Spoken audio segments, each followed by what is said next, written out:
Why was everyone staring at her like she'd wandered into the wrong room? The Pentagon's secure briefing chamber pulsed with tension, the kind that hums beneath silence. Rain traced faint lines across reinforced glass, blurring the gray Washington skyline beyond. 15 officers sat around a mahogany table, their medals catching sterile light from overhead panels. They were men and women accustomed to control, to order, to hierarchy. And yet, they couldn't figure out why this woman, plain sweater, black boots, no insignia, was sitting among them like she belonged. She didn't look like an operator, didn't move like one either.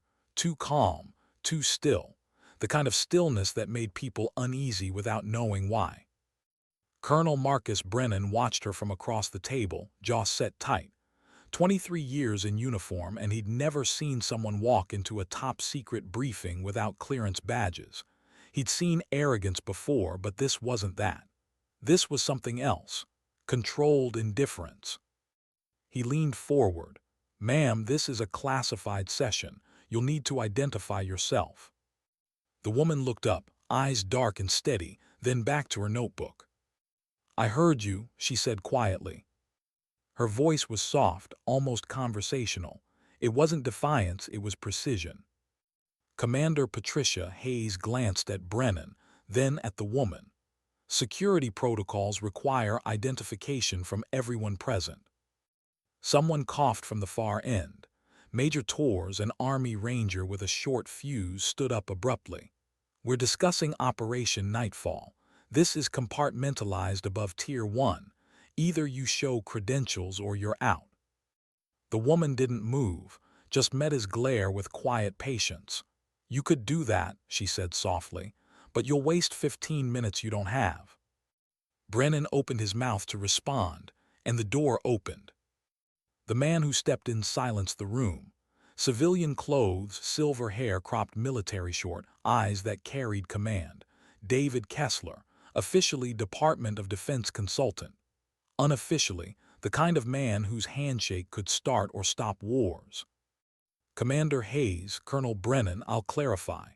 His tone carried weight, calm and deliberate. "She's here on my request. National Security Council clearance." A low ripple went through the room. Brennan's shoulders stiffened. "That doesn't explain who she is." Kessler keyed a code on the main monitor. Images flickered, satellite maps, a destroyed building, body outlines in tactical gear. "Operation Nightfall," Kessler said. "Compromised 6 hours ago. Extraction team ambushed. All 12 operators confirmed KIA. The hostages are still in enemy hands." The silence that followed was heavy. Brennan's stomach dropped. He'd handpicked that team. "How?" he demanded. "Still under review," Kessler replied. "We suspect a leak, but authorization for a new strike will take too long. 48 hours, that's all we have before the hostages are executed on broadcast." Commander Hayes folded her arms. "So what's your solution? Another SEAL team, JSOC insertion?" Kessler's gaze moved toward the woman at the table. "No," he said quietly. "Something else, someone else." Torres scoffed. She doesn't belong here." Kessler didn't blink. "She's the one we call when black ops fail." It landed like a quiet detonation. Every set of eyes turned toward her. The woman didn't flinch, didn't even look up. Commander Hayes exhaled slowly. "And what exactly does that mean?" The woman finally closed her notebook, looked at Hayes, looked at Brennan, and spoke. "It means," she said, "when your best people fail, when tactics, protocols, and command chains collapse, someone still has to go in." "And that's you?" Brennan asked, incredulous. "Sometimes," she said simply, "when the job requires someone who doesn't officially exist." No one spoke for a moment. Kessler took over again, voice steady. 17 operations in the last 5 years, every one successful, none on record." Torres frowned. 17 impossible. The woman reached into her worn messenger bag and set a small tablet on the table. Images filled the monitors. Damascus, 2 years ago. A collapsed building. Smoke. 4 contractors trapped during bombardment, she said quietly. Extraction deemed impossible. I got them out in 16 hours. She swiped again. Prague. A man blindfolded in the back of a van.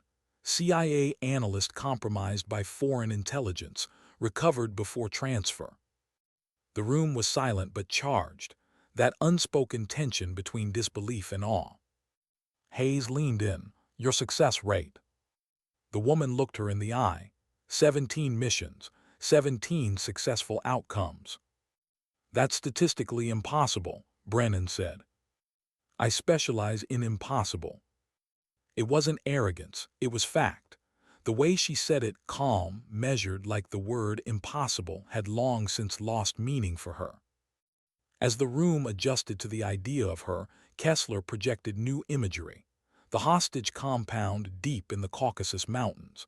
A valley fortress, surrounded by narrow passes and machine gun nests. Viktor Volkov, Kessler said, former Russian military, dishonorably discharged, leads the separatist militia holding our diplomats. Execution scheduled for 42 hours. Volkov, the woman murmured almost to herself. He'll follow through, he always does. Hayes looked at her. You've crossed paths. A pause once, she said, briefly. The way she said it left something unsaid. Brennan examined the map. Any standard assault would be suicide. Which is why standard tactics won't work, she replied. She stood, moved toward the monitors. Her movements were deliberate, neither hesitant nor aggressive. The compound has 3 structures, heavy weapons on fixed positions, electronic surveillance, roving patrols every 20 minutes. Tors interrupted. We know this already. Yes, she said, but you're looking at it wrong. You see walls, I see paths. She highlighted a river line leading toward the valley. This waterway connects to an underground aquifer that feeds several springs. One of those emerges inside the compound. You're suggesting underwater infiltration, Hayes asked slowly. The woman nodded. It's narrow, submerged, completely unfeasible for a team, but for one person possible. Tors shook his head. That's insanity. I've done it before, she said quietly, 3 times. Alone. Always. Kessler looked at her with a faint nod. What do you need? A diversionary strike, she said. Noise, light, enough chaos to pull defenders away from the interior while I extract the hostages. A calm operator I can trust to monitor from a safe distance, and an extraction team ready when I reach open ground. That's all, Brennan asked, half sarcastic. She met his sarcasm with silence. Kessler turned toward Brennan. Colonel, authorize it. Brennan hesitated. We don't even know her name. The woman looked at Kessler. He nodded once. For operational purposes, she said, you can call me Cipher. Tors frowned. Cipher, that's not a name. No, she said, it's a placeholder. Names create connections. Connections create vulnerabilities. I can't afford those. There was something behind that, a quiet bruise hidden under calm tone. Hayes asked, and if you don't make it? Cipher's expression didn't change. Then you'll have lost someone who officially doesn't exist, attempting an operation that never happened. Silence again, the kind that follows truth. Outside, thunder cracked across the Washington sky, echoing faintly against glass. No one wanted to be the one to speak first. When Kessler finally broke the silence, his voice was soft but absolute. Prepare the operation. And just like that, the woman no one knew became their only hope. Hours later, the operations center glowed under dim red light. Screens flickered with data. The air smelled of coffee and static electricity. Major Tors sat before the comm console, headset pressed to his ear. Brennan stood behind him, arms folded. Status. She entered the aquifer 40 minutes ago, Tors said. No signal since entry. Expected, Brennan murmured. Radio's dead underwater. He stared at the screen, a blue dot representing Cipher's tracker. slowly pulsing along the cave schematic. She refused to take backup, refused to carry lethal support beyond what was necessary. When Brennan had asked why, she'd said, "The fewer options you have, the clearer you think." He hadn't known what to make of that. The dot stopped moving. Tor straightened. She's stationary, depth 30 meters, no movement for 4 minutes. 5, 6, 7. Brennan's knuckles whitened around his coffee mug. "Come on, move." The dot flickered, then started forward again. Tor's exhaled, back on track. Brennan didn't say anything. He just felt something tighten in his chest, not relief, not yet. Somewhere deep beneath foreign mountains, a woman crawled through cold black water, lungs burning, heartbeat loud in her ears. The world above her had forgotten her name long ago. Maybe that was the point. Because if she was never meant to exist, she could never truly die. Cipher emerged into faint light, soaked and silent. The spring outlet led to a maintenance shaft just as her map suggested. Iron rungs, rust, voices above. She waited motionless until the voices faded. Then she climbed. The top grate creaked open, revealing a corridor. Dim bulbs, cracked plaster, the smell of diesel and damp stone. She moved like breath, silent, unseen, untraceable. Her mind stayed methodical, heart rate steady. No emotion, not yet. Not until she saw them. Because she knew what it felt like to wait for rescue that never came. And maybe, just maybe, that's why she never let others wait too long. She waited until the sound of boots faded down the hall, then moved. Her hands brushed the cold concrete wall, fingertips memorizing the rhythm of the space. Every sound mattered: the scrape of metal, the echo of water through pipes, the soft hum of generators. Cipher adjusted her breathing. 1 inhale, 3 counts. Exhale, 4. The way she'd been taught years ago when panic used to come too easily. Now it never did. Panic was a luxury she'd burned out of herself long ago. She stepped into the corridor, keeping to the shadows. 2 guards walked past at the far end, rifles slung, speaking Russian through yawns. Their conversation drifted: boredom, cigarettes, bad food. Ordinary men doing terrible things for a paycheck. She passed them like smoke. Up the stairwell, one flight, then another. The hostages would be held near the command quarters, predictable pattern, always close to the leader, always under his control. She reached the 2nd floor and froze. Voices again, louder this time. Laughter. She risked a glance.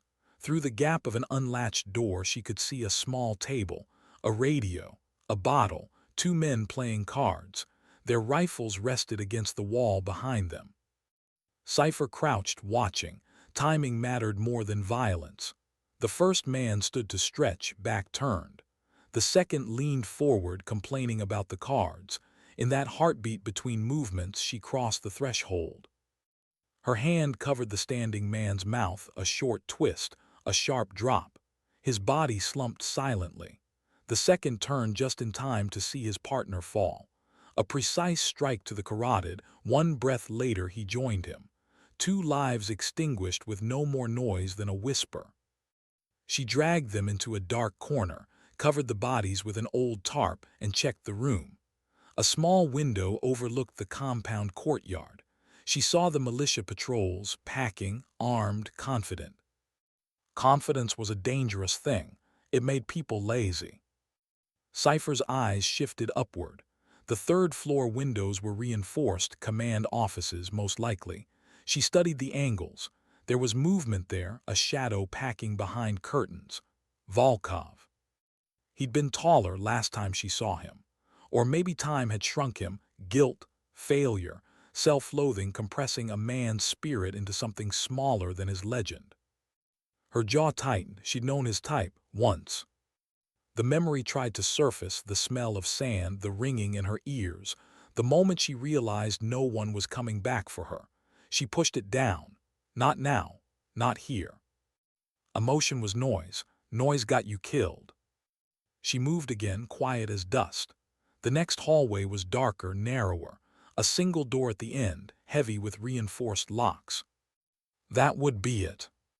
Cipher knelt, unpacked her tools. Fine titanium picks, compact flashlight wrapped in tape to narrow the beam. Her fingers moved with surgical certainty. The first lock opened in 40 seconds. The second, 25. The third, she paused. Footsteps close. She extinguished the light and pressed herself flat to the wall. A guard rounded the corner, humming under his breath. He was younger than she expected. 18, maybe 19. Still had the clumsy energy of someone who thought war was a game. He stopped near the door, adjusting his rifle strap. Cipher moved before he exhaled. A soft hand over his mouth, a sharp press to his artery. He slumped soundlessly into her arms. She lowered him gently, avoiding the noise of falling metal. Her pulse never changed. She finished the final lock. The door clicked open. Inside, dim light, concrete floor, the smell of damp air and fear. 3 figures huddled near the far wall, eyes wide, wrists bound. 1 woman, 2 men. When they saw her, they froze. For a split second, their minds couldn't decide what she was, savior or another captor. "Don't speak," Cipher whispered. "I'm American, we're leaving now." The older woman, late 50s, gray hair pinned neatly despite the grime, stepped forward. "Who are you?" "Someone who specializes in impossible rescues," Cipher said. She moved quickly, cutting restraints with a knife. Their wrists were bruised and raw. The younger woman trembled as she stood. The man, an analyst by his look, kept blinking as if he couldn't process what was happening. Cipher handed each of them dark cloth. "Wrap it around your light clothing. Shadows travel better when you blend with them." They obeyed without question. "How did you get in?" the older woman asked under her breath. "The same way we're leaving," Cipher said. She checked her watch. 6 minutes until the diversionary attack. The hostages weren't weak, just frightened. Fear was manageable, panic was. She gave them a look, one that demanded focus. "Listen to me. When we move, you stay within 3 feet of me. If I stop, you stop. If I drop, you drop. You don't speak. You don't run. You breathe when I say breathe. Understand?" 3 heads nodded. Cipher keyed her comm once, a faint double click. Somewhere far away, a green indicator lit on Tor's screen. "She's got them," he said aloud, relief cutting through the tension in the ops center. Signal received. Brennan exhaled through his teeth. Execute diversion protocol. At precisely 3:15 hours, the mountain night exploded. A series of detonations thundered across the western ridge, deafening, bright, chaotic. Inside the compound, sirens wailed. Guards shouted orders. Volkov's men scrambled toward the noise, firing into darkness they couldn't see. Cipher moved fast, ushering the hostages down the stairwell. Boots pounded overhead as militia fighters rushed the wrong direction. Ambassador Patricia Thornton, the older woman, moved with surprising steadiness. The 2 younger diplomats, Marcus Chun and Sarah Brenner, followed closely. At the cistern entrance, they stopped. A vertical shaft yawned before them, narrow, black, wet. Marcus stared down. "You're joking," he whispered. "We're going down there." Cipher's reply was calm. "Unless you'd rather stay here when Volkov realizes you're missing." Patricia Thornton didn't hesitate. She grabbed the rung and started climbing. Her courage earned a flicker of respect from Cipher. The younger 2 followed, silent but terrified. The air in the cistern was heavy with moisture and decay. Water rippled faintly below. Cipher distributed compact rebreathers, her tone even but urgent. "The tunnels are tight, fully submerged in sections. Stay close. Grip the safety line. If you get disoriented, stop. I'll find you." "How long?" Thornton asked quietly.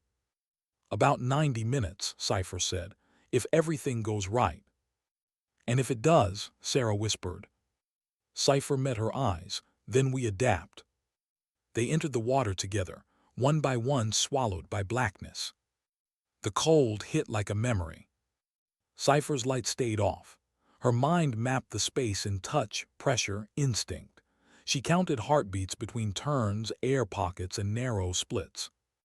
Behind her, she could hear their breathing through the rebreathers, shallow, fast, uneven. She wanted to tell them it was okay, but words cost oxygen. Halfway through, she surfaced into a small air pocket. The space was barely big enough for 4 people. They tore off their mouthpieces, gasping. Sarah began to shake. Panic crept in through the edges of exhaustion. I can't go back under," she whispered, voice breaking. Cipher grabbed her shoulders, firm but not harsh. "You can, look at me." Sarah's eyes darted, wild with fear. "Look at me," Cipher repeated, her tone softened. "You've already done the hardest part. You've made it halfway. That means you can finish. Fear lies to you, tells you you're weaker than you are. Don't listen to it." Sarah blinked back tears, nodding. Cipher guided the mouthpiece back into her hand. "One breath at a time," she said quietly. "That's all survival ever is." They dove again. The final stretch was tighter. Rock scraped shoulders, current pulled, but Cipher kept the line steady. When they finally surfaced, dawn had begun to touch the eastern sky, pale gold spilling across mountain ridges. Cipher pulled herself out first, muscles trembling from cold. Then she helped each of them up, one by one, until all 3 lay on the riverbank, gasping for air and trembling under exhaustion and disbelief. "Are we safe?" Marcus whispered. "For the next few minutes," Cipher said, scanning the horizon. She keyed her radio. "Cipher to Overwatch, package secure, requesting extraction." Static, then Tor's voice, strained with adrenaline and relief. "Copy that. Extraction inbound. ETA 8 minutes." Brennan leaned over the console. "She did it," he said, more to himself than anyone else. "She actually did it." In the field, Cipher crouched among the trees. Helicopter rotors echoed in the distance, a deep, rhythmic thump that always carried a mix of salvation and sorrow. When the extraction team arrived, uniformed medics and soldiers rushed forward to assist the diplomats. Cipher stayed behind the tree line, watching, always the ghost. Ambassador Thornton turned, searching for her. "Wait," she called over the noise. "I don't even know your name." Cipher stepped forward slightly, the rising light outlining her silhouette, not enough for recognition, just enough for a glimpse. "You don't need to," she said simply. "You go home. You live the lives those 12 men died to protect. That's thanks enough." Thornton shook her head. "There will be reports, debriefings. How do we explain you?" "Tell them the truth," Cipher said. "Tell them you walked out through an underground river with help from someone who doesn't officially exist." Marcus stepped closer. "You should be recognized for what you did." Cipher's eyes softened.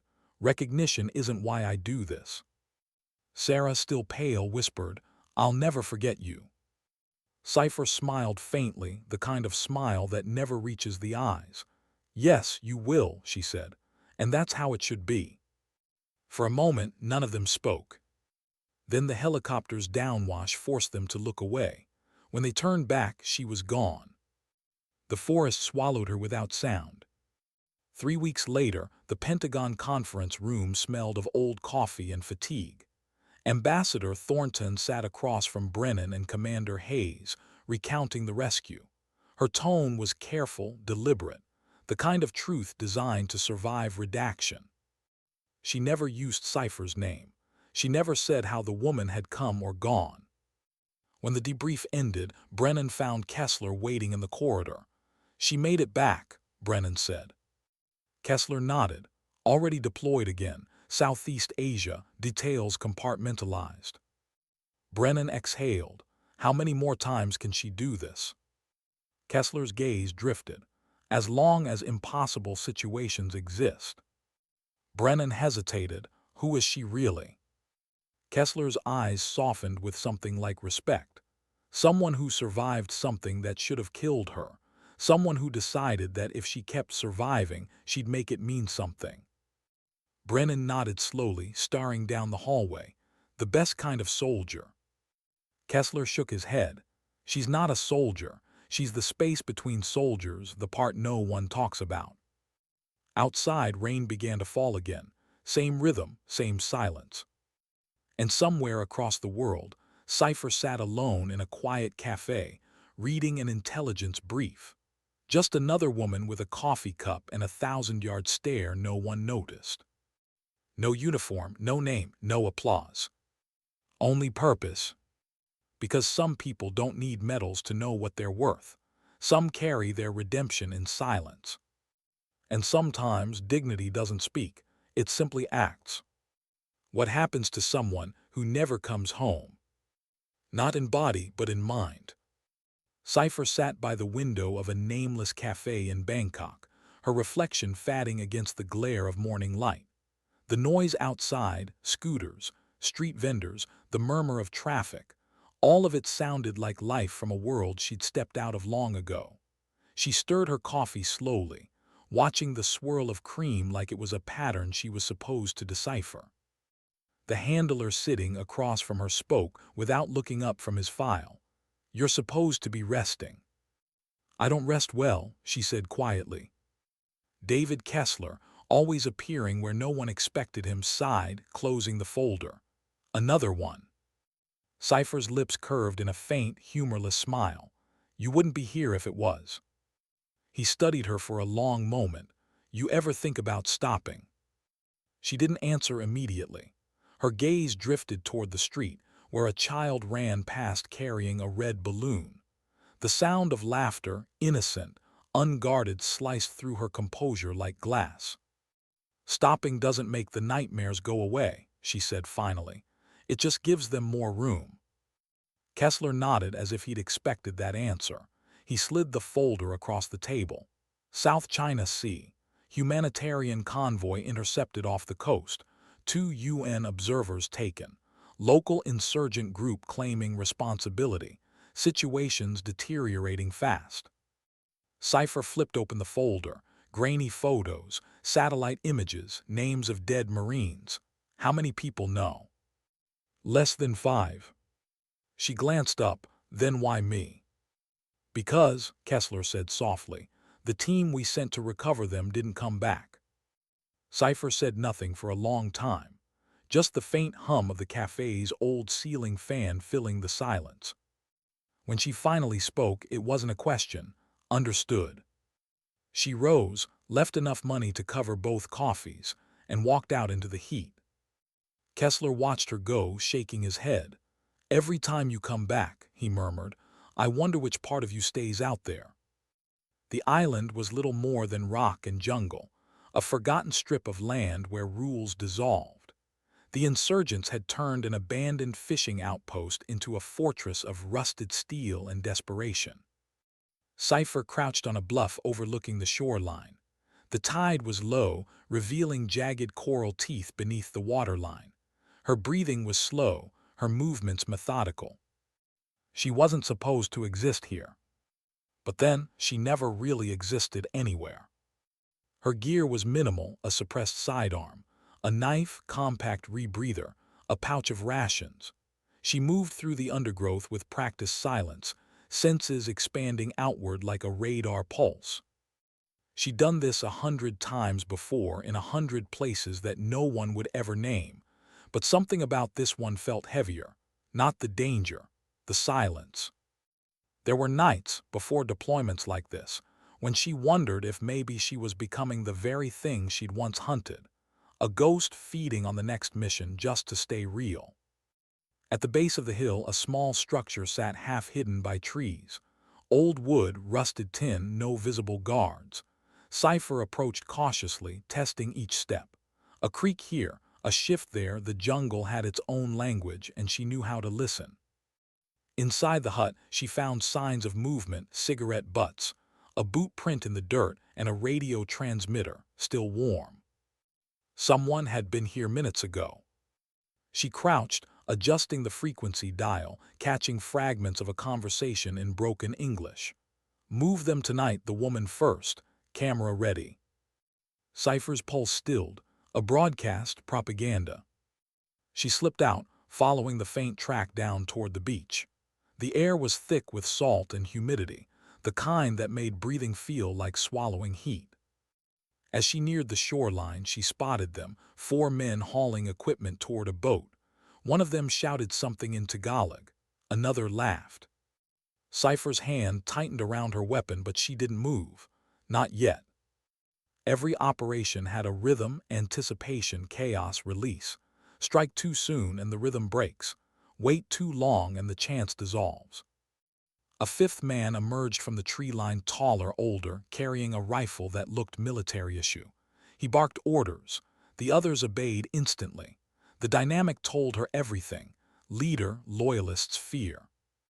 Cipher marked their positions in her head like chess pieces. Then she saw it movement near the boat's bow. A woman bound, kneeling, duct tape over her mouth. Cipher's jaw tightened.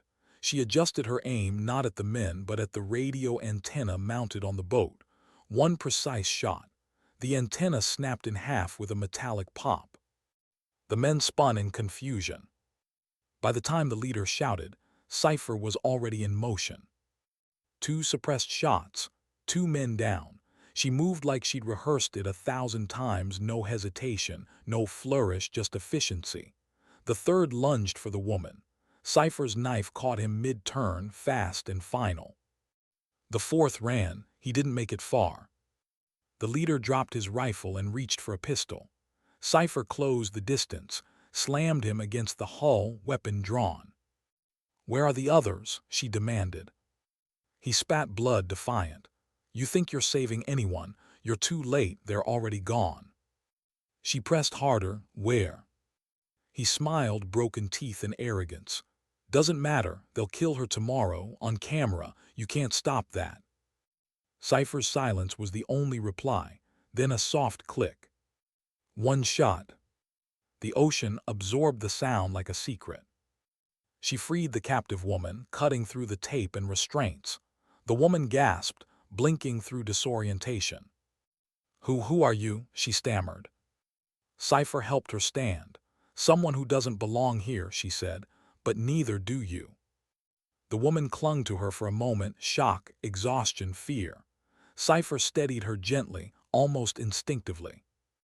Then she looked out to sea. The horizon burned faint orange, sunlight breaking over waves. She'd been here before, not this place, but this feeling, saving someone else to avoid saving herself. The rescued woman spoke softly. "Why do you do this?" Cipher didn't answer. She just stared at the horizon, as if trying to remember something she'd lost there. 3 hours later, the extraction team touched down. Cipher handed the rescued woman over to medics without a word. When Kessler approached, she was already packing her gear. "Where the other hostage?" he asked. Cipher shook her head. "They moved him. I'll need the last known coordinates." Kessler hesitated. "We can't authorize another solo insertion, not this soon." She zipped her bag shut. "Then don't authorize it, just give me the data." He watched her for a long moment. "You're running on fumes." "I've been running on fumes for years," she said, almost gently. There was something in her tone, not fatigue exactly, but the kind of stillness that comes when someone's been carrying ghosts too long. Kessler finally handed over the tablet. Last ping came from an old colonial prison, 2 clicks inland, jungle terrain. You'll be on your own again. Cipher gave a slight nod. "That's how I work best." She turned to leave, but Kessler called after her. "Cipher." She stopped. "Do you ever think about what happens when this ends?" Her reply came without hesitation. "It doesn't." The jungle closed around her like a living thing. Insects whirred, branches creaked, the air vibrated with unseen life. She moved through it silently, focused but strangely detached. Her thoughts drifted to something she hadn't allowed herself to feel in years, the weight of all the faces she'd saved, and the heavier weight of the ones she hadn't. There was one face that always returned in her mind, not a victim, not an ally, but a child. The memory came in flashes, smoke, screaming, the smell of diesel and ash. A girl no older than 10, reaching for her through the chaos. Cipher's hand had almost grasped hers before the blast wave hit. And afterward, there had been silence. Cipher's steps faltered. For the first time in years, she let the image stay.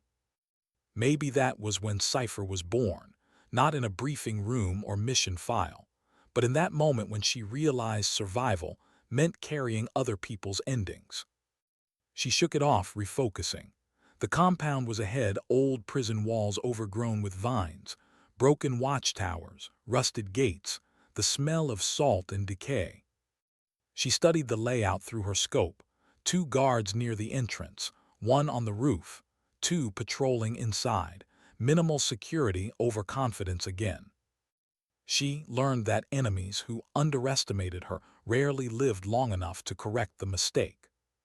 As she prepared to move, her radio crackled faintly, interference, then a whisper. "Cipher, this is Control. You're not alone out there." It wasn't Tor's voice, it was a woman's, calm, familiar. Cipher froze. "Identify." "Not now," the voice said. "Just be careful." The transmission cut. Cipher stared at the radio, the hairs on her neck rising. She hadn't heard that voice in years. It couldn't be. Not her. Not after what happened in Kandahar. The night deepened around the prison ruins. Cipher waited in silence, her reflection barely visible in the glass of her rifle scope. She didn't know if the voice was real. Maybe it was a trick of exhaustion, or maybe, just maybe, the ghosts had learned how to talk back. Either way, she had a job to finish. And ghosts, she thought quietly, made excellent company for people like her. The jungle had no silence, only a kind of breathing. Leaves whispered, branches ticked. Somewhere far off, water dripped from stone into stone. Cipher listened to all of it until the world stopped feeling separate from her heartbeat. The old prison rose out of the mangroves like a skeleton. Concrete walls peeled with mildew, barbed wire sagged in tired loops. Every surface smelled of rust and rain. She crouched behind a fallen pillar, scanning through her scope. 2 guards smoked near the gate, rifles slung lazy over their shoulders. Inside, a generator hummed. A single floodlight swung slowly, painting arcs of white across the yard. Routine, predictable, dangerous in its comfort. Cipher adjusted her headset. The radio hissed faintly. No further messages, no mysterious voice. Maybe she'd imagined it. Maybe not. She moved at the swing of the light, steps landing where the mud was firm enough not to splash. The first guard fell before his cigarette hit the ground. The second turned just in time to see a shadow before a hand closed over his mouth. Quiet, precise, one motion. Bodies hidden, keys taken. Inside the gate, the air grew heavy. Cells lined both sides, metal doors, half open, graffiti in 3 languages. She'd been in places like this before. Too many. Her flashlight beam cut through the dark in narrow pulses. Empty bunk beds, torn uniforms, a child's shoe. Then movement, a shuffle soft but deliberate. Cipher froze. Another sound, breathing that wasn't hers. She turned the light.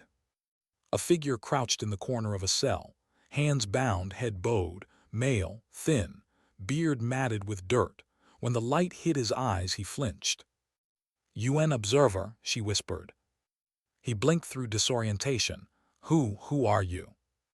"Doesn't matter," Cipher said. "Can you walk?" He nodded weakly. She cut the ropes, pulled him up. He trembled from dehydration and fear, but there was something else in his expression, recognition. "They said someone was coming," he murmured. "A woman, no name." Cipher paused. "Who told you that?" "One of the guards. Said he'd heard it from his commander. Said she was a ghost." Her chest tightened. That word again. It followed her everywhere. Ghost, phantom, myth. But myths didn't bleed. She guided him toward the hallway, gun raised. Somewhere above, voices echoed, orders shouted in a language she couldn't place. Her extraction window was closing. They moved quickly through the inner corridor. Cipher's mind calculated every sound, every shadow. At the junction, she stopped. A light flickered ahead. Two silhouettes approached. Cipher drew the man behind a column, waited. The first guard passed. The second lagged half a step behind. Perfect distance. She stepped out, one suppressed shot. The body folded quietly. The second guard spun, shouting. The echo thundered down the hall. Cipher dropped him before he finished the word. But the damage was done. The alarm sounded. Harsh, metallic, endless. "Move," she ordered. The hostage stumbled as they sprinted through the corridor. Searchlights burst alive outside. Gunfire cracked through the walls. Cipher led him into a maintenance tunnel, crawling through debris and broken piping. The air tasted of dust and iron. Halfway through, the man collapsed. "I can't." "Yes, you can." Her voice cut through the panic like a blade. "Crawl." He obeyed. At the far end, a rusted hatch opened to the jungle. Cipher shoved it wide, shoving him through first, then followed, landing hard in wet soil. She keyed her radio. "Cipher to control, package secure, exfil South Ridge." Static, then again that same voice. "You shouldn't have come here." Cipher froze. "Identify yourself." "Nothing." Then softly, "Kandahar." Her stomach dropped. The jungle tilted. "Who is this?" she demanded. Static again, silence. The hostage stared at her, confused. "What is it?" Cipher shook her head. "Nothing, keep moving." But it wasn't nothing. The word hung inside her skull like shrapnel. Kandahar. They reached the riverbank by dawn. The sky was pale violet, mist curling over the surface like breath. Cipher scanned the horizon. No extraction craft yet. The hostage sank to his knees, gulping air. "We're alive." Cipher didn't answer. She was staring at the radio, still clutched in her hand. It remained silent now, innocent. She knew that voice. She knew it the way a wound knows the knife. Years ago, Afghanistan. A village torn between insurgents and misplaced orders. A call gone wrong. Her team an 8-man infiltration unit, and one civilian liaison, female, young, brilliant, idealistic. Cipher remembered her name but never spoke it. Lena. The mission had been simple: extract locals before an incoming drone strike.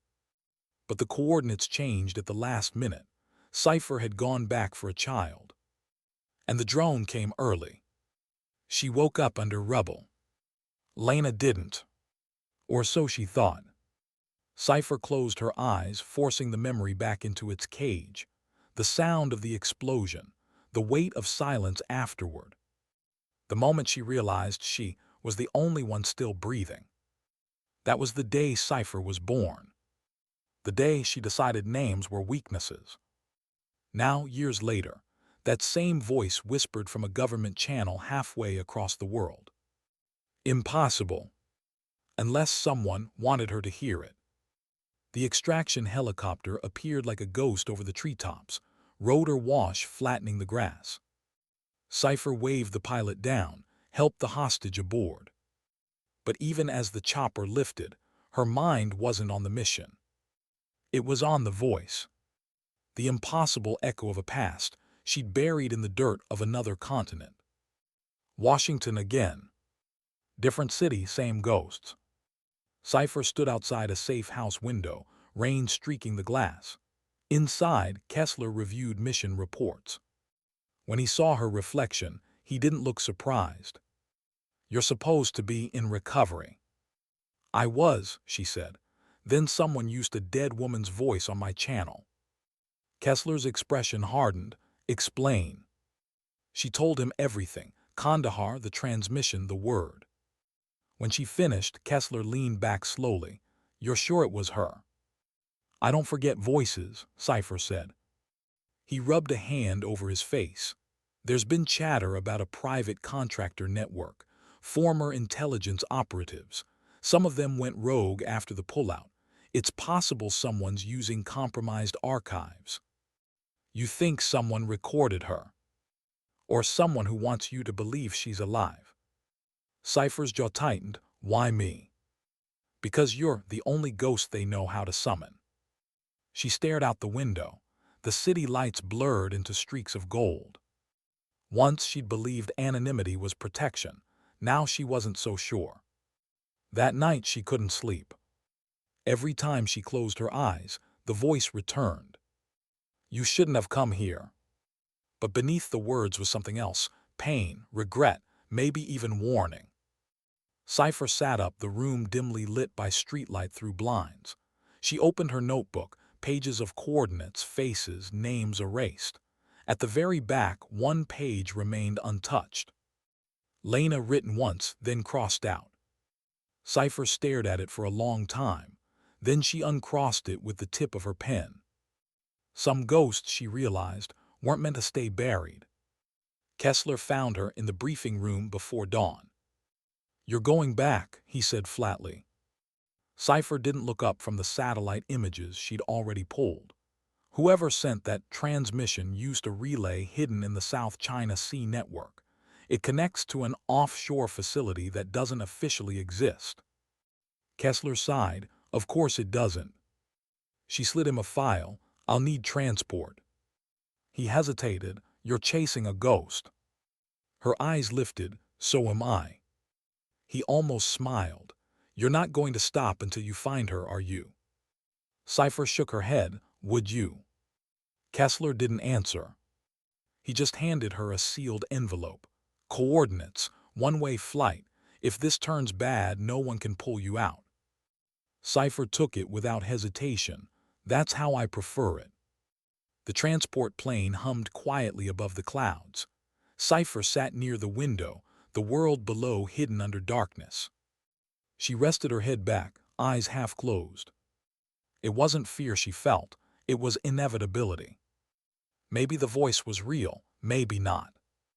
Either way, it had pulled her back into the place she never truly left. The part of herself that believed redemption came through repetition. Save enough people. Maybe the ghosts forgive you. She looked at the horizon as the first light touched it, thin, pale, merciless. Somewhere below in the endless sea, a hidden facility waited. And maybe so did Lena. Cipher checked her gear, one motion at a time. Gun blade comms. Then she touched the notebook in her pocket, the page with the uncrossed name. This wasn't just another mission. This was a reckoning. Far below, in a room lit by monitors and static, a woman watched the plane's signal move across a digital map. Her hand hovered over the comm switch. Her face was older now, scarred, but her voice was the same. She took the bait, the woman said quietly. A man beside her frowned. You're sure she'll come? She always does, Lena said. Then she turned off the screen. And in the silence that followed, she whispered to herself. She shouldn't have survived Kandahar, but then again, neither should I. The sea looked endless from this height. Dark, patient waiting. Cipher studied the water from the open ramp of the C-130 as the wind tore at her suit. The pilot's voice came through her earpiece. Drop zone in 30 seconds. You're sure about this? She didn't answer. There was nothing to say. She stepped into the night. The fall was a blur of air and gravity. Clouds whipped past, stars smeared into streaks of light. At 500 feet she pulled the chute, the world snapping upright beneath her. The parachute opened soundlessly, no flare, no light. Just a black silhouette drifting toward a darker sea. Below, a speck of metal broke the surface of the waves. The facility. A floating platform disguised as a derelict oil rig, half sunk, half alive. No radio chatter, no beacon. Exactly the kind of place that shouldn't exist. She hit the water hard, cut the chute loose, and began the slow swim toward the rig. The salt stung her eyes, the weight of the gear dragging at her shoulders, but her pace never faltered. The ocean was the closest thing she had to peace, silent, cold, honest. At the rig, underside, she found the maintenance ladder she'd seen on the satellite images. She climbed, one rung at a time, metal slick beneath her gloves, waves slapping the steel below. When she reached the first platform, she paused, listening. A generator somewhere above, two men talking in Russian. One laughed. Cipher moved toward the sound. Her boots made no noise. A flashlight beam cut through the shadows. She waited for it to pass, then slipped behind the guard and pulled him backward. One twist, one breath. The other turned, saw movement, and caught a tranquilizer dart to the neck. He went down soundlessly. Cipher dragged both bodies out of sight and took their access card. The door hissed open. Inside, corridors, humming lights, the metallic scent of recycled air. Not a relic after all, very much alive.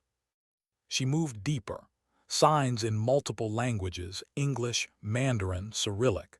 The kind of place where governments sent things to disappear. At the first junction, she found a security console. 4 monitors, cameras cycling through angles, storage bays, labs, holding rooms. And one feed froze her in place. Room 23B. A woman sitting at a metal table, hair tied back, scar over her temple. Lena. Cipher felt her pulse in her throat. It wasn't possible, and yet there she was. The Lena she remembered had been all sunlight and stubbornness, the only person on that doomed Kandahar mission who still believed people could be saved. The woman on the screen was harder, colder, but alive. Cipher forced herself to breathe. "Focus," she whispered. "Find the truth first." She pocketed a flash drive, copied the feeds, and moved toward the stairs. Every level down the air grew warmer, heavier. The walls changed from steel to concrete. She counted doors, memorized exits. At 23B, she stopped. The lock was biometric. She'd planned for that. She pulled the guard's severed glove from her belt and pressed the finger to the scanner. The door opened with a sigh. Inside, silence. Lena looked up. For a second, neither of them spoke, just the hum of the fluorescent lights filling the space between them. Then Lena smiled faintly. "Took you long enough." Cipher didn't move. "You're supposed to be dead." "Funny," Lena said. "I was going to say the same thing about you." Cipher studied her. Why the transmission? Why the game? Lena leaned back, folding her arms. "I needed to know if the legend was still real, if the woman who survived Kandahar would still come when someone whispered her ghost's name." Cipher's jaw clenched. "You used the dead to draw me here."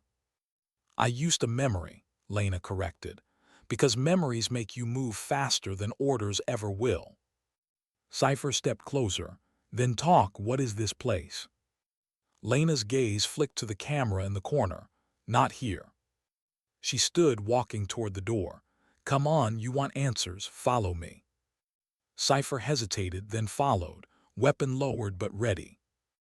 They moved through empty corridors lit by the low hum of emergency lights. The deeper they went, the less the facility looked like a lab and more like a bunker. Finally, Lena stopped in a room lined with monitors and maps. "You remember Operation Black Veil?" Cipher frowned. "A rumor, covert experiments on captured operatives, supposedly shut down years ago." Lena nodded. "It wasn't shut down, it was privatized. This is what's left of it." The screens showed footage. Soldiers, prisoners, psychological conditioning, failed attempts at weaponizing obedience. Cipher's stomach turned. "You brought me here to see this." "No," Lena said quietly. "I brought you because they're still doing it, using the same technology that nearly killed us both. The drone strike in Kandahar wasn't a mistake, Cipher. It was a cover-up." Cipher's breath hitched. "You're saying they targeted us?" "They targeted the test subjects, you, me, and 6 others." Cipher took a step back, the room spinning for a second. "That's impossible." "Is it?" Lena asked softly. "You ever wonder how you survived that blast? Everyone else turned to dust, but you barely a scratch.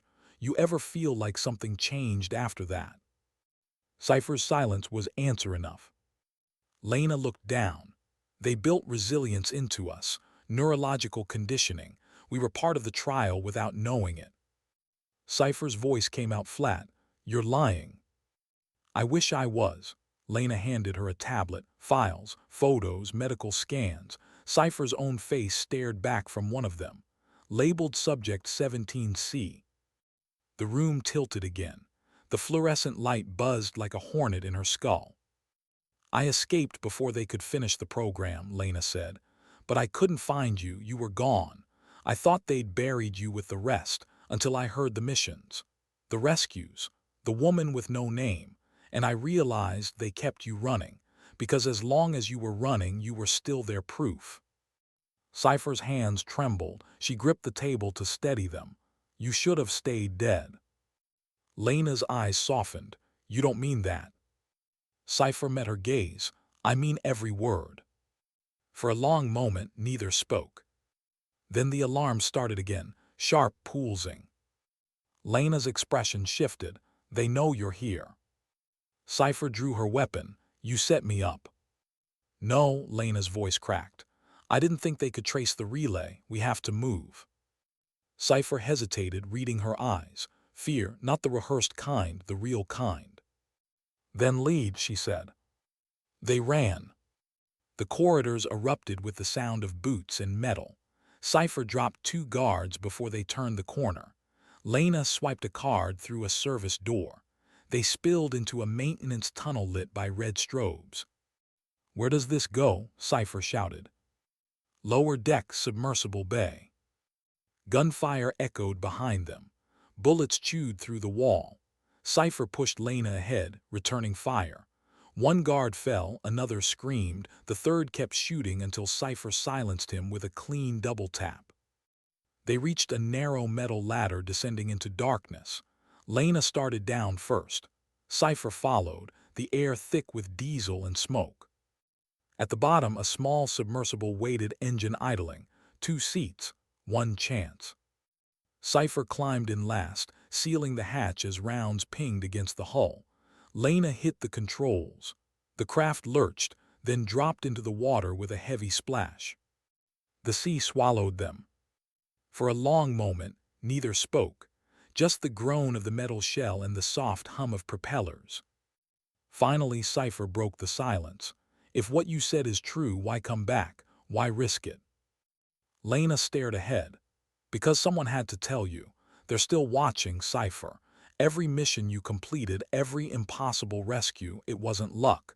It was data. They've been studying you, refining the next generation of operatives based on what you became. Cipher felt something cold crawl up her spine. Then why not expose them? I tried, Lena whispered. No one believed me. Files vanish, witnesses disappear. The only thing they can't erase is you. Cipher looked out the viewport. The ocean was black and endless like space without stars. So what now? We burn it down, Lena said. Cipher turned to her. You think redemption comes from destruction? Lena's mouth twitched into a sad smile. Sometimes it's the only language power understands. Cipher studied her, the scar, the eyes still carrying traces of the idealist she used to be. You were always the believer. And you were always the executioner. Maybe that's why we survived, Cipher said quietly. One to hope, one to finish. Lena didn't reply. The sub drifted deeper, heading toward a rendezvous point no one had confirmed. The radio crackled once, then again, a faint voice breaking through static. Cipher, they know you're not alone. You can't trust her. Cipher froze. Who is this? No response. Lena met her eyes. Who was that? Cipher didn't answer. Outside, faint lights appeared through the water, pale blue, spreading like a net around them. They're jamming the exits, Lena said, voice tight. We're trapped. Cipher's mind calculated distances, pressure, options. None were good. We'll make it, she said.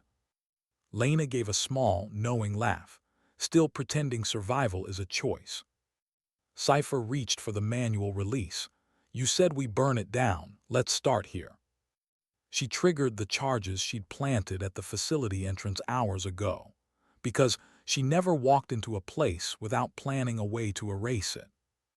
Above them, the ocean lit up with fire. The shockwave rolled through the water, throwing the sub sideways. Panels burst, alarms screamed. Cipher fought the controls, trying to stabilize. Lena shouted something she couldn't hear. The pressure gauge spun into red. Cipher grabbed Lena's arm. Hold on. The world imploded into sound and darkness. When she woke, there was only silence. Water dripping, a pale beam of light through cracked glass. The sub had broken on the seabed, one seat empty, one blood smear across the console. Lena was gone. Cipher pressed a trembling hand to the viewport. Through the haze of silt, she saw a shadow swimming away toward the surface. Alive. Maybe. Cipher slumped back against the wall, lungs burning. She smiled just barely. Still saving people who don't want to be saved, she whispered. She closed her eyes. Above, the ocean kept its secrets. Salt filled her lungs before air did. She broke the surface coughing, half blind from salt water and concussion haze. The sea around her burned in streaks of oil and fire, orange light trembling across black waves. Somewhere far behind, the rig was sinking. The rest of it was already gone. For a moment she simply floated, arms spread, letting the current take her. The water was warm with fuel and ash. Every muscle screamed, every heartbeat felt borrowed. She wondered if this was what dying quietly felt like, peaceful only because she was too tired to resist it. Then training returned. Breathe, move, survive. Cipher rolled onto her stomach, kicked toward the debris field, found a half-charred life ring drifting between pieces of metal. She gripped it, forced herself to stay conscious. A distant ship silhouette flashed once, white light against horizon. Not rescue, search. Whoever had built the facility would send scavengers to collect what was left. She took one deep breath and slipped beneath the surface again. When she woke, it was to the sound of rain on tin. Her body ached as if someone had poured her bones full of gravel. She was lying on a cot inside a fisherman's shack, bare wood, rusted nails, the smell of salt and smoke. An old man sat beside her, mending a net. He looked up when she stirred. You from the rig? Cipher didn't answer. Her voice wouldn't work yet. He nodded anyway, as if her silence told him enough. Storm brought you in yesterday. I almost left you there, thought you were gone. She pushed herself upright slowly. Pain flared behind her ribs. Her left arm was wrapped in a strip of cloth. Where am I? Pan Island, he said. Not on any map you'll find. She took that in. Remote, unimportant, perfect. He handed her a cup of water. You don't talk much. Better that way. The man studied her face for a moment, seeing the kind of tired that doesn't come from a single night. Then he nodded again and went back to his net. Stay until you can stand. Sea owes you that much. Cipher watched the rain through the open doorway. Every drop looked like a new beginning she didn't believe in. By the third day, she could walk the shoreline. Her gear was gone, washed away or stripped by the tide. Only the small waterproof pouch at her waist had survived, the notebook, the page with Lena's name still uncrossed. She ran her thumb over it until the ink smudged. Alive, gone, betrayer, victim. She didn't know which truth hurt more. At night she sat outside the shack, listening to the surf. The old man sometimes brought her tea and said nothing. She preferred it that way. Silence was the only language that didn't lie. But silence also let memory breathe.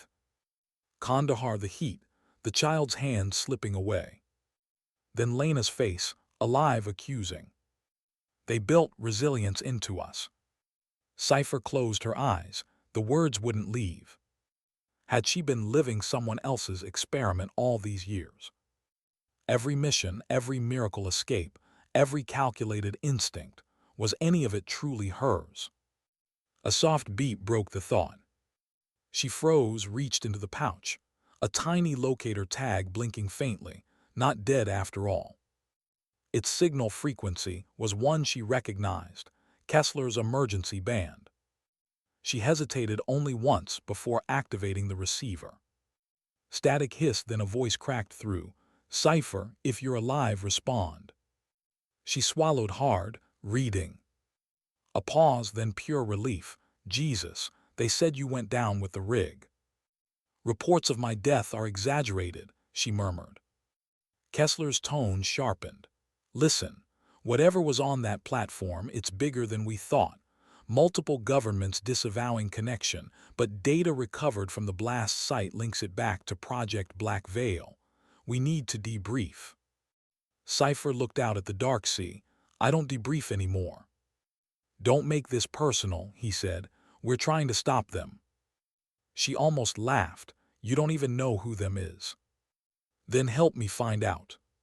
Silence, only rain and static.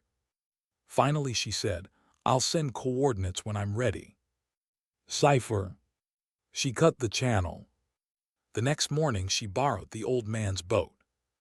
He didn't ask why. He just pointed toward open water and said, "Whichever way you go, don't look back. Sea doesn't like second thoughts." She left before dawn, motor humming soft, island shrinking behind her until it became nothing but cloud and memory. 2 days later, she docked in Singapore under a false name. The world had already moved on. News outlets called the rig explosion an industrial accident. No mention of Black Veil, no mention of Cipher. She moved through crowds like smoke, unseen, untraceable. A cafe here, a rented room there. She changed SIM cards twice before opening the encrypted drive she'd pulled from the facility. Inside, blueprints, test results, personnel rosters, and at the end a file labeled Echo Protocol. She opened it. Subject 17C. Sustained survivability metrics exceed projection by 143%. Behavioral conditioning stable. Recommend continued field deployment until termination threshold reached. Below it a timestamp, last update 2 weeks ago. Cipher stared at the screen until her reflection blurred. 2 weeks ago she'd been rescuing diplomats from the Caucasus. They were still tracking her, still collecting data. She whispered to herself, "You never escaped at all." That night she met Kessler in a parking garage beneath the city. He looked older, drawn. "You shouldn't have come in person." "Neither should you." He handed her a folder. "We traced the funding trail. Shell companies feeding into a defense conglomerate based in Zurich. Code name Orion. That's where Black Veil lives now."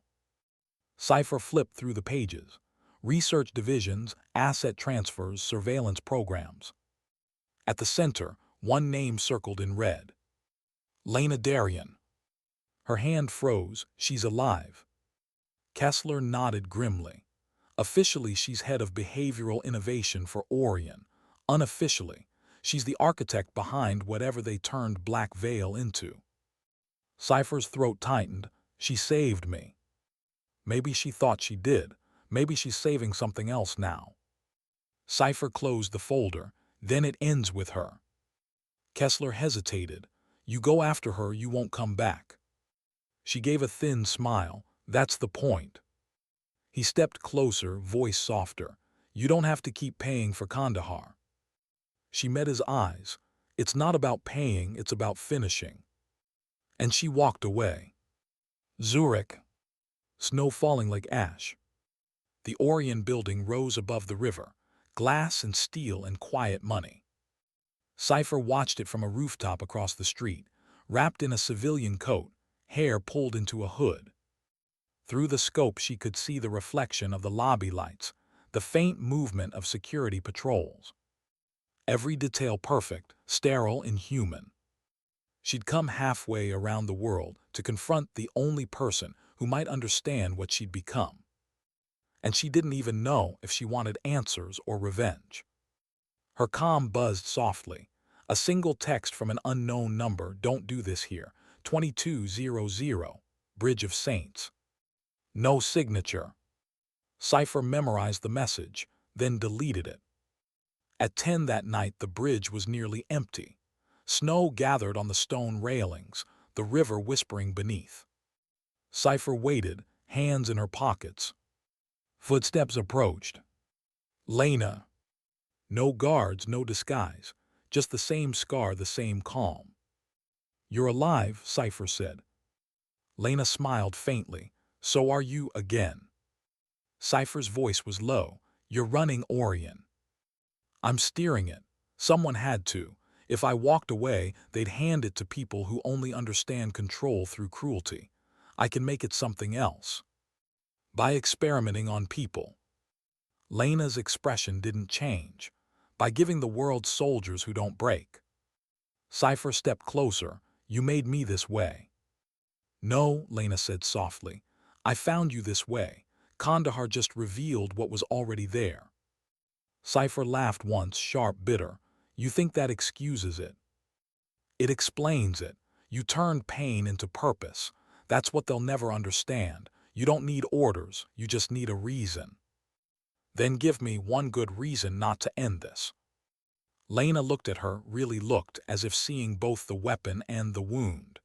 "Because if you kill me, they'll build 10 more of me, 10 more of you. But if we tear them down from inside." Cipher's eyes narrowed. "You want me to join you?" "I want you to survive," Lena said, "on your own terms for once." For a moment, snow muffled the world. 2 women standing in the quiet, mirror images shaped by the same war.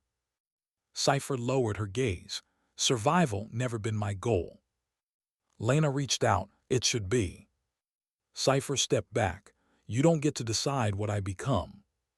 She turned away, leaving Lena standing under the falling snow. Back in her rented room, Cipher sat by the window, watching dawn seep into the skyline. Her reflection stared back, tired eyes, healed scars, something colder beneath. On the table lay the notebook. She tore out the page with Lena's name, folded it once, and set it alight with a match. The paper curled, blackened, vanished. She whispered, "No more ghosts." Then she opened a new page, blank, waiting. She wrote only 3 words. "Burn it all." Outside, church bells rang. Somewhere far away, a system rebooted under a false signal. And in that brief, fragile moment before the world noticed, Cipher disappeared again. One more impossible shadow moving toward the next impossible task. The city looked clean from a distance. Glass towers caught the morning light, trams hummed along the river, and no one noticed how easily perfection hides its machinery. Cipher did. She'd been watching Orion's headquarters for 3 days from an abandoned loft across the street, counting guards, studying patterns, learning the rhythm of power. Every system, every human had a rhythm. All you had to do was listen long enough to find its weak beat. She leaned over the map spread across the table. 3 entrances, 6 cameras, 2 maintenance tunnels beneath the river. None of that mattered. The weakness wasn't in the walls. It was in the people who believed those walls made them safe. Her comm crackled softly. Kessler's voice tight with worry. "You've been off-grid too long."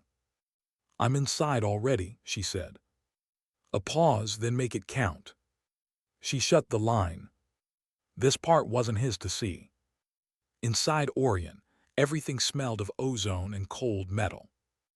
Elevators glided without sound. The air hummed with electricity. Cipher walked the corridors disguised as a systems analyst, badged, neutral, invisible. People moved around her without eye contact, faces blue from monitor light. No one ever looked up. That was the first lesson Orion taught its employees. Eyes forward, questions later. She passed a row of glass offices. Behind one wall, executives discussed quarterly metrics, words like optimization and efficiency thrown around as if they were synonyms for humanity. Cipher kept walking. In the elevator mirror she barely recognized herself. Hair shorter, suit immaculate, an image of calm belonging. It was strange, wearing normalcy like armor. She wondered if this was what Lena had meant by surviving on her own terms. But survival without conscience wasn't life. It was just endurance. When the elevator doors opened onto level 9, the air changed.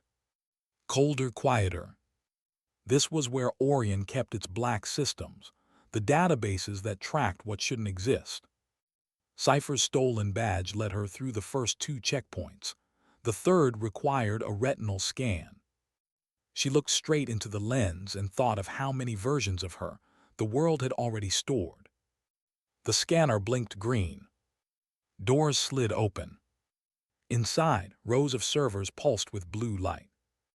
Each tower hummed like a heartbeat. Cipher walked between them, sliding the flash drive into a port. On the monitor, authorization confirmed, transfer initiated. Data spilled across the screen, files, coordinates, names. Project Black Veil Phase II, integration. Orion wasn't building soldiers anymore. They were building systems, AI networks trained on human decision models.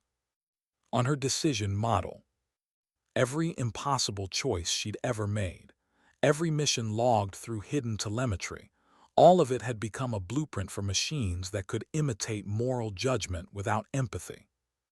Cipher stared at the code until the symbols blurred.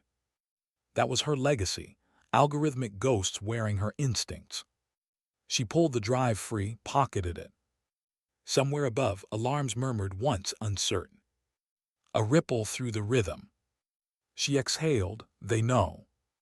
The next minutes moved like half-remembered music. Footsteps in corridors, voices rising. She took the service stairwell, one floor then another.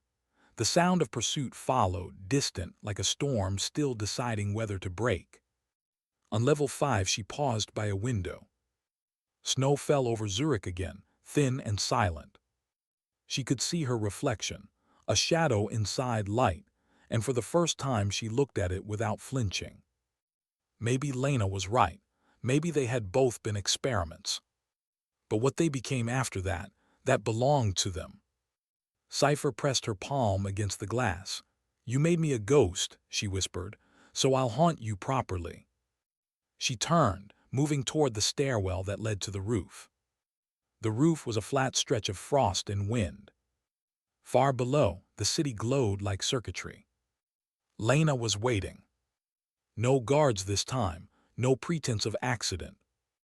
Just the two of them under the night sky, snow swirling between. Cipher stopped a few meters away. "You knew I'd come." "I was counting on it," Lena said. "You could have walked away." "I tried, but you don't walk away from what you build." Cipher's voice softened. "Why tell me the truth now?" "Because," Lena said, "you're the only one who can erase it." She gestured toward the city. "Every copy of that data mirrors itself through 3 backup nodes.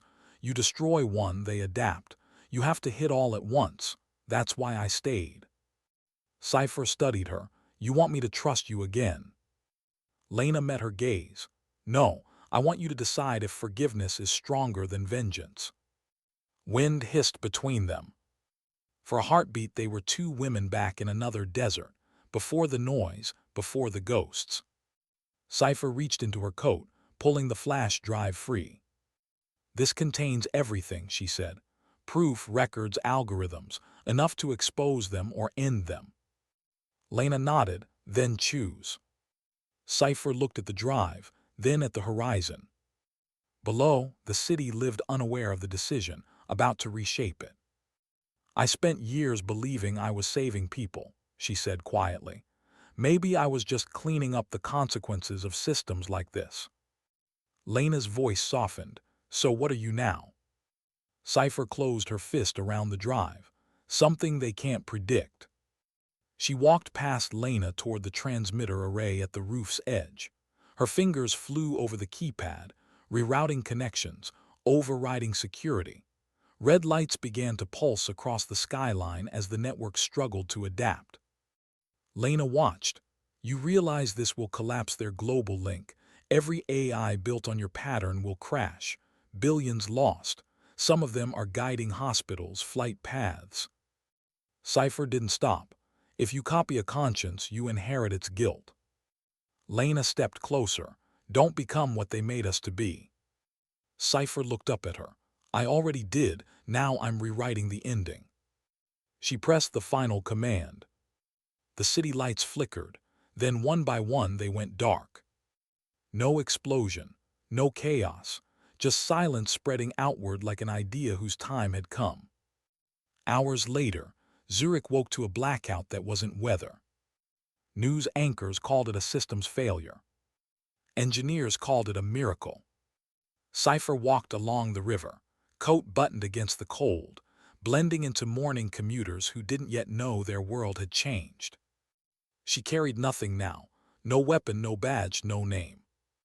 Lena found her there. They stood by the railing, watching fragments of ice drift downstream. You didn't kill it, Lena said. You reset it.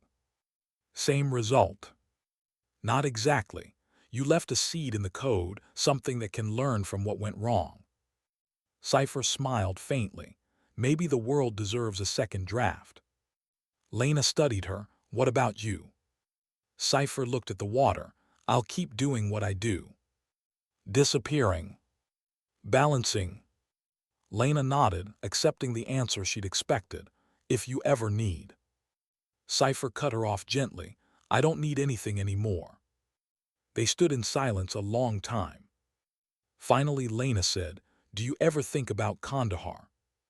Every day, Cipher replied, but it's quieter now. By afternoon, the city's power returned. People cheered without knowing why. Orion's board issued statements about cyber attacks and redundancies.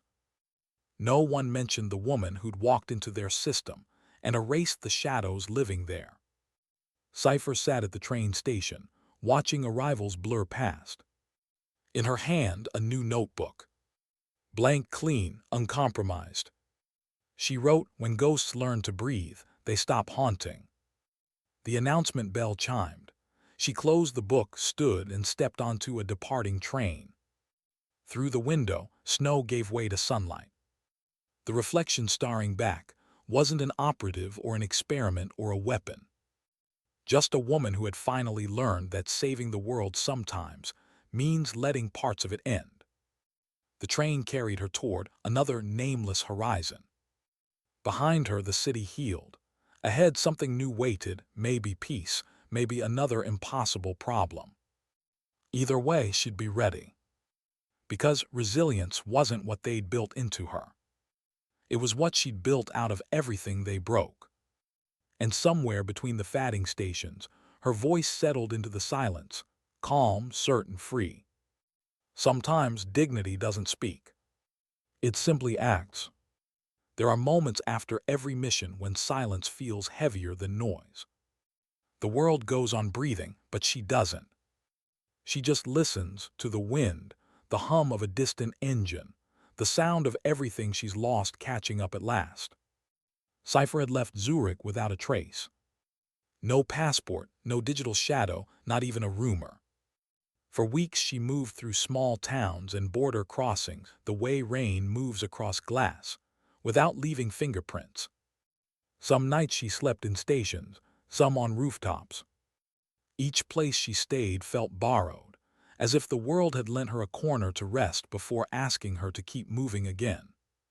And she did, always forward. One morning she found herself in southern Italy, near the coast. A quiet fishing village where the air smelled of seaweed and bread, where the only clock was the tide. It was the kind of place where people nodded instead of asking questions. That alone made it feel like home. She rented a small room above a bakery. No security cameras, no name on the lease. The woman who owned it handed her the keys and said, We don't get many travelers in winter. Cipher smiled politely. I won't stay long. That had been 3 months ago. Every morning she walked to the pier before sunrise. The fishermen were already there, hauling nets, speaking in voices softened by routine. She would stand by the railing, coffee in hand, watching the horizon lighten. Sometimes she imagined she could still hear the coded chatter of radios beneath the waves, but it was only the sea talking to itself. And for the first time in years, she didn't answer. In the afternoons, she helped the bakery owner fix the generator or mend a window. Work that asked for nothing but presence. Simple, unclassified survival. The woman's son, Luca, was 9. He asked endless questions about maps, machines, stories of places beyond the water. Cipher never told him who she was. She just listened, smiling at his curiosity, the same way someone once had for her long ago. It was strange, feeling needed for something that wasn't survival. Stranger still to realize she liked it. One evening, as the sun bled into the horizon, a small envelope appeared under her door. No name, just a symbol, 2 intersecting circles. She recognized it immediately. Orion. Her hands didn't tremble when she opened it. Inside, one photograph. Lena, standing in a conference hall somewhere in Geneva, giving a speech beneath the emblem of a new humanitarian initiative. No mention of Black Veil, no hint of what they'd done. Only a headline, Neural Ethics Council Rebuilding Trust in Technology. Cipher read it twice, then she set the photo on the table beside her cup of tea. She wasn't sure if it was an invitation or a warning. Maybe both. She spent the night on the balcony, listening to the sea. The old world she'd tried to erase was already reinventing itself, just with softer language and cleaner walls. History never really burned, it just rebranded. Still, something in the photo gave her pause. Lena looked older, yes, but also tired in a way Cipher understood. Maybe she was still fighting, just differently. Maybe this time, she was trying to build instead of survive. Cipher exhaled long and slow, then keep building, she whispered into the dark. I'll keep watching. Weeks passed. Spring arrived quiet and green. Luca brought her wildflowers and asked if she'd teach him to tie knots, like the ones sailors use. She showed him how, her hands moving slower than they once did. He laughed when his first knot fell apart, then tried again. Why do you keep teaching me if I keep messing up? He asked. Because trying again means you already won, she said. He nodded, though she knew he didn't fully understand. Maybe one day he would. Late one night, lightning rolled over the watcher. Cipher sat awake by the window, notebook open. For months it had remained mostly blank. Now she began to write, not mission logs or codes, just thoughts. She wrote about stillness and the difference between solitude and loneliness. She wrote about Lena, about Kessler, about the operators who never came home. She wrote about the diplomats she'd saved and the child she couldn't. No one would ever read it, that wasn't the point. Writing was another kind of survival, quiet, unrecorded. At the end of one page she paused, pen hovering. Then she wrote. Some lives don't end, they just fade into usefulness. Months later, while repairing a small engine at the pier, she saw a stranger approaching. Clean suit, military posture softened by age. Kessler. He stopped a few feet away, smiling faintly. You're hard to find. You stopped looking before, she said. Not true, I just started listening instead. He handed her a sealed envelope. After Zurich, there were ripples. Some of the right people started asking the right questions. You didn't just crash a system, Cipher. You woke it up. She wiped her hands on a rag. I didn't do it for applause. I know. He hesitated. Lena asked me to find you. Cipher said nothing. She said if I did, to tell you one thing. The code learned empathy. Cipher's eyes flickered. That's impossible. Kessler shrugged. So was you. They stood in silence, sea wind tugging at their sleeves. Finally he said, you could come back, not to fight, to teach. There are people who could use what you know. Cipher looked out at the horizon. I think the world has enough teachers. It just needs better listeners. He nodded. You always had the last word. Not always, she said softly, just this time. He left her standing there, the envelope heavy in her hand. When she opened it, she found a single photograph, a child in a classroom holding up a drawing. The drawing was of a bird breaking free from a cage. Underneath, a line in handwriting she recognized. For the woman who reminded me freedom isn't a gift, it's a decision. No signature. Didn't need one. Cipher folded the picture carefully, slipped it into her notebook. That night the sea was calm. She sat at the edge of the pier, feet dangling above the water. Stars scattered themselves across the surface, like breadcrumbs leading home. For the first time, she didn't feel like she was waiting for another mission. The quiet no longer demanded purpose. It simply was. She smiled to herself, small, genuine. Maybe this was what redemption looked like. Not forgiveness, not glory. Just peace that didn't need witnesses. She closed her eyes, breathing in the salt and wind. Somewhere far away, servers rebooted, files archived, names forgotten. The world kept turning, unaware that a single decision made in silence had reshaped it. But that was always the point. The best work is invisible. The loudest truths are whispered. And the strongest people are the ones who never ask to be seen. Cipher stood, brushed the salt from her hands, and walked back toward the lights of the village. The waves behind her carried no reflection, just movement, endless and free. Tomorrow she would fix the bakery's generator. Tomorrow Luca would ask her to tell another story. And she would smile, maybe even laugh and say, not today. Because tomorrow, for once, would belong entirely to her. Morning came pale and soft. The world smelled of dough and sea air. From the bakery window, the horizon glowed gold. Cipher opened her notebook to the last page and wrote the final line. Sometimes, the bravest thing a soldier can do is become a civilian again. She closed the book. No fanfare, no echo. Just a woman walking into the sunlight, unarmed, unafraid, unnamed. And somewhere deep in the system she had erased, an old program flickered awake briefly, like a heartbeat, then vanished again. Maybe a memory, maybe a thank you. Either way, it was enough. Because legends don't die. They retire into ordinary lives, teaching the wind to carry their stories without ever saying their names. And as the sea breathed in and out, endless and forgiving, Cipher's voice seemed to drift with it, steady, invisible, free. Sometimes dignity doesn't speak. It simply acts.